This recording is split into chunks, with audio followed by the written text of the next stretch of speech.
This is episode number 559 of the InnerFight podcast.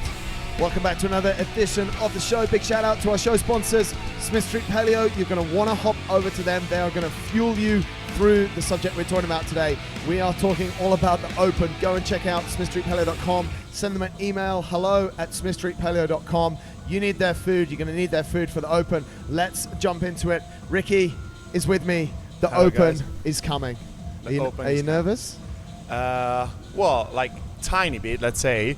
Like any time the Open comes up, everyone wants to like prove that they got better through the year. So it's like when like all my work did actually pay it off or not. So yeah, a tiny bit, yeah. Did you get better, mate? I truly believe so. Is that because Carmen Bosmans is your hero? That's part of it. Like I think a lot of things has changed for me in the past months. Yeah. Like, I don't just think that I got better. Yeah. I think I have few numbers that supports me from like how my body weight, how my body fat, what's my reps, what's my weights, what's my times. So I've been trying to like track down what I do to see if I actually get better or if I just feel better. But mate, I mean, let's jump into that a little bit, mate. Some of it is actually feeling better as well, right? Like for you, if you feel better, if the number, we know that these two are going to go like in sync with each other, but first, if we feel good, most of the time we perform a little bit better. That's absolutely true. What I found for like my personal jumped up on Smith Street Paleo, so I started to eat better and life. I love it. No, I started to drop some weight and Yeah. I felt better. I was performing better, but I was not as strong. So Right. some of my weight went down because I needed to find the right adjustment. So yes, I was feeling better, but I was not stronger. I was slowly, like I was a little bit weaker than that. When I found the right adjustment with the portion that I was eating and all that, I then started to feel better and I started to get stronger. Right. So feeling better doesn't necessarily mean that you just perform better or get stronger. Yeah. Could be one, could be the Could be other, one, and find both like is the right balance. It's the right balance, absolutely. Well, mate, we're going to have all of that tested. Folks, it is the approaching of the 2020 Open. Yes, I know we've just finished with the games. However, the Open is upon us. Why is it like this? Let's talk about that first, mate, because I think that's super important. The 2020 season incorporates, like we had this transitional year last year, right? Where sanctionals came in. Now, quite smartly, what CrossFit have done is they have put the Open at the start of the season. Before we'd have it sort of few months out from regionals. Regionals is still gone. But what the Open is going to do, it's going to literally open and kick off the 2020 CrossFit Games season, and then the sanctionals, which we'll talk about in a second, will follow after that. What's your first feelings, mate, on the fact that we now have two Opens? It's the second Open this year, and it starts the CrossFit Games season in October. Well, of course, like with all the changes that CrossFit has done, the first year is going to be the most drastic. So this year is going to happen that we're going to have two Opens within one season. Yeah, it's just going to be this time. It's not going to be the rules. So for the first year, like after all the massive changes, it's going to be slightly different. Why is the Open so early on in the season? The reason why the Open so early on is because a lot of the sanctional events we're going to talk later are actually going to use the Open leaderboard to get athletes to qualify for those sanctionals. So having the Open early on would allow athletes to go to sanctional as well. And also, since the national champions counts more, like it qualifies you first compared to a sanctional event. When going into the sanctional season, we already have all the athletes that's qualified for their countries. We already have the top 20 worldwide, which qualifies you first the country, then the top 20, and then the sanctional. So it's going to be a little bit easier to look on the leaderboards when we go into the sanctional. I mean, mate, that was an absolute drama last year, wasn't it? It's like who's qualified. You know, people qualified in Dubai in a sanctional, and then I think there was one or two sanctionals before the Open. Who's qualified? Is it top 20? Let's just wind back a little bit, mate, and I want to just give out the dates to the folks right now. The first workout is released on Thursday, October the 10th. We will do it here at the gym at InnerFight on Saturday morning. For those that want to get involved, it'll replace the classes that are going on, or it might come after Cardio Club. But this is it. It starts on the 10th, and then subsequent workouts are released. They're still keeping with the same format, which is 5 workouts, 10th, 17th, 24th, 31st, and the 7th of November. So we're happy about the format there, mate. We're happy. That stayed the same, 5 workouts, 5 weeks. Yeah.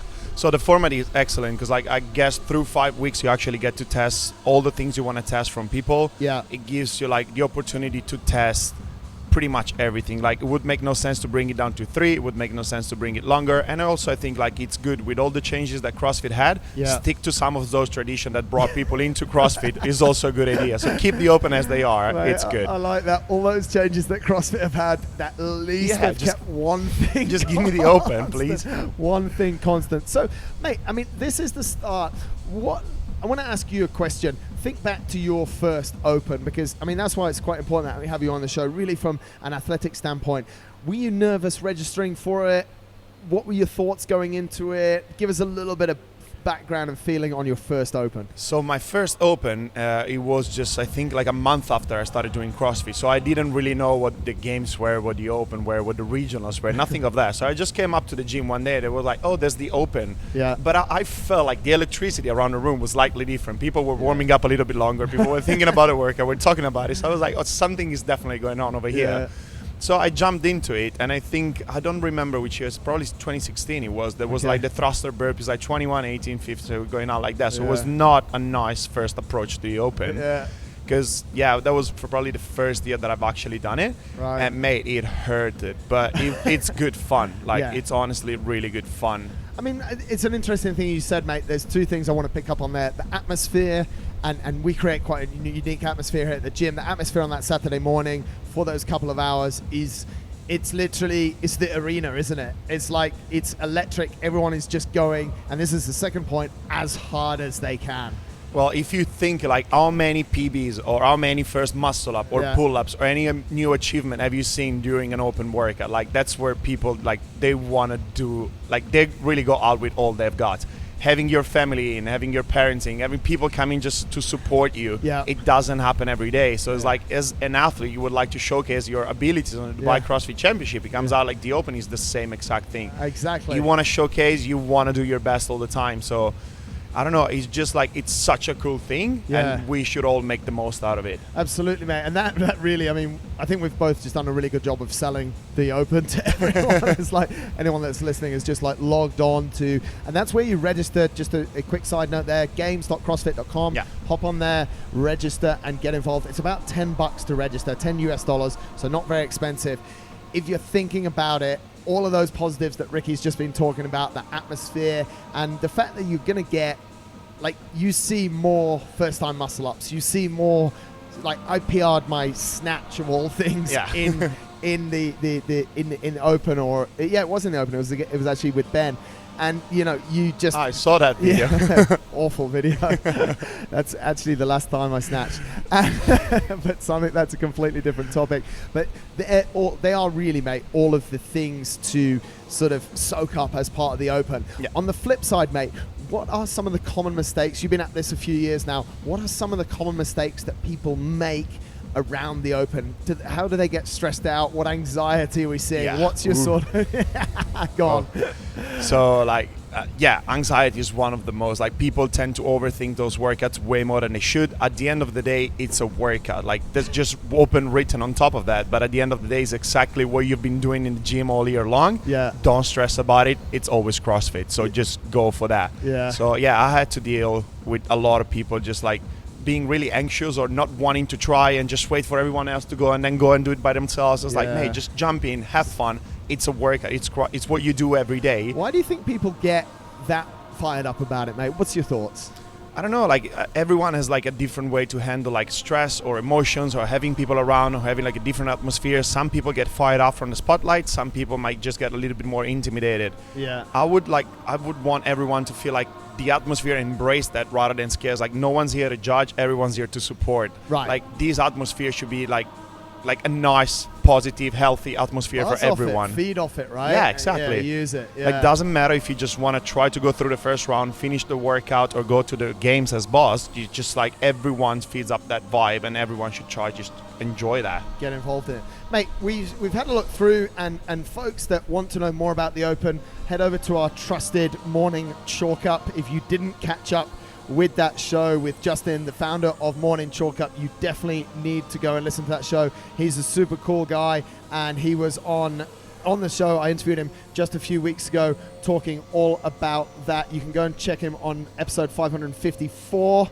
But just go over and have a look at on the Morning Chalk Up for all of the details. This article, one of the things that you pulled out from it, Ricky, is the fact that this year there is the Affiliate Cup affiliate leaderboard system. Talk us through that a little bit. You've been reading about it. What's it got for us? So basically, all the gyms in the country will get ranked from all the athletes that the gym has that are going to compete. All athletes are going to be scored. Those scores are going to accumulate and going to give a points to the gym. So you can actually competing. You can support your gym to score high up in your country. And every gym that's going to win the country is going to get recognized. So you being part of the Open is for you, it's for yourself, but it's also for your best friend, it's for your gym, it's for your coaches. So everyone together can bring up like the gym that they play for. So for us, is InnerFight. So all of us can contribute to that. So you can contribute, and that's done also it's done by country. So we can earn the bragging rights as one of the top gyms, maybe the top gym in the country as well. So that's something that's another reason why people should definitely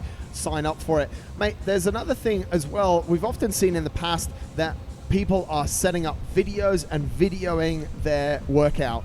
This has changed slightly this year in the fact that every week the top 40 men and women worldwide are required to submit workout videos. Give us your thoughts on this. We had a little bit of a chat with Boz about this when she qualified for the games. What's your thoughts, mate?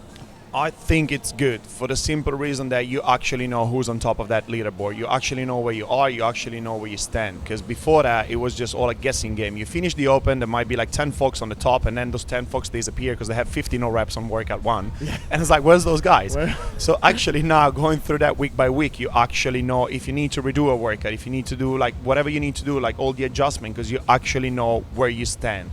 So I think going through that review process, and also the fact that they put a deadline on when all the video are going to be viewed, you actually know if you qualified for the games or not. While before it was like, oh, let me check the email this morning and see if I actually, not me personally, but I guess those athletes. Well, maybe, you never know, mate. I mean, that's what we were talking about with Boz before.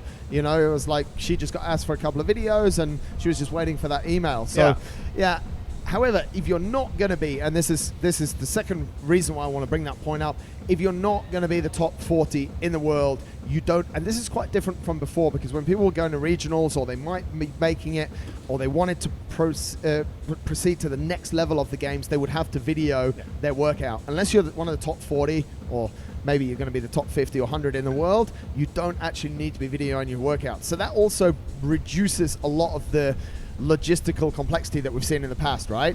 Which I think is what CrossFit has been struggling a lot with. So that's the reason why they try to get rid of regional. They try to make everything a little bit smoother, because there's always been a lot of confusion sometimes, and that's what always been like a little bit of a problem with CrossFit. So I think like making that process a little bit easier, it's better. Also because, like, let's be honest, if you belong to the top 40 in the world, you can know who you are. If you're like amongst winning your country, you know who you are, that you need to record your video. So it will take away times and space for people to just record randomly, and work for the CrossFit to actually review video that you don't need to actually review. Mate, one last question before we wrap up. We're not going to go along too much in this show. We're going to do a bigger show closer to the time. However, I want to ask you personally first, and then maybe for the listeners definitely, do you change something now in your training, now that we've got these sort of 6 or so weeks till the Open? Do you make changes, or do you just carry on, trust your training's good, you've got good program, here in the gym, and just roll into the Open? What's your thoughts? So the changes that I do are, of course, like getting closer to the Open season, which is pretty much what also the gym is doing right now. We've been through like a heavy session first. We went through like building strength through the off season, then we went on a deload week just to give the body the time to recover, and now we're focusing more like into workouts, because that's what we're gonna find into the Open. So how many times are you going to lift heavy? Once, no more than that. How many times will you have to go through an AMRAP, or like a longer work, like a 20 minutes, like 10 to 20 minutes of work, where you have like 2 to 3 movements all the time? There's always at least one gymnastic based movement, and then either one barbell or free body. So that's what you need to train off. That's what CrossFit is going to give you. So you need to build that engine going towards the game. Like if you wanted to get strong, you should have got stronger before that. You're not going to get strong the week before the Open. So now build your engine up, get ready to work out, get ready to suffer. That's what you need to train on. I think that's a super important point, because sometimes in the classes we hear people, they'll come at the end of like a 10-minute AMRAP, oh, today wasn't hard enough. A 10-minute AMRAP is a 10-minute AMRAP. It's going to be super hard. And if you're not training now to push really hard in that 10-minute workout, then when a 10-minute workout comes up in the Open, you're not going to be able to push either. Yeah, like you need to simulate those situations that might happen. Like you know that the open, the longest is gonna be 20 minutes, not gonna be more than that. The shorter is gonna be like 7 minutes to 6 minutes if it's just like a quick for time. So like this is the range of movement, like the range of time you're gonna work with. You need to be able to make hurt every minute pretty much. So you need to know how to pace your like an 8-minute workout. You need to pace 12 minutes, you need to pace 15, you need to know how to pace 20. Exactly. If you come into a workout after a class of 8 minutes and it was not hurting you enough, you just went out wrong. 8 minutes usually is the one that hurts the most. Mate, that's probably enough for now, folks. Need to hop over to games.crossfit.com as normal. Register over there. It's about $10. That's what you can expect. Some absolutely golden advice there from Ricky. He's been through it before. He's coached people through it. He's going to help you here through it. And I just really want to echo those words, mate, that people should really take advantage of the atmosphere. And it's cool. It's 5 weeks. Yes, it's intense every Saturday morning. You probably won't sleep on a Friday night. The workout will come out on a Thursday night. The workout will come on Friday. You'll overthink it too much. But I think definitely you just need to try and chill out a little bit. It's just another workout. You're going to go to work on Sunday morning or Monday morning, no matter what. Just enjoy it and have a good time. Exactly. Give your best and I'll see you at the gym. Awesome. Thanks a lot, mate. Thanks, guys. Cheers.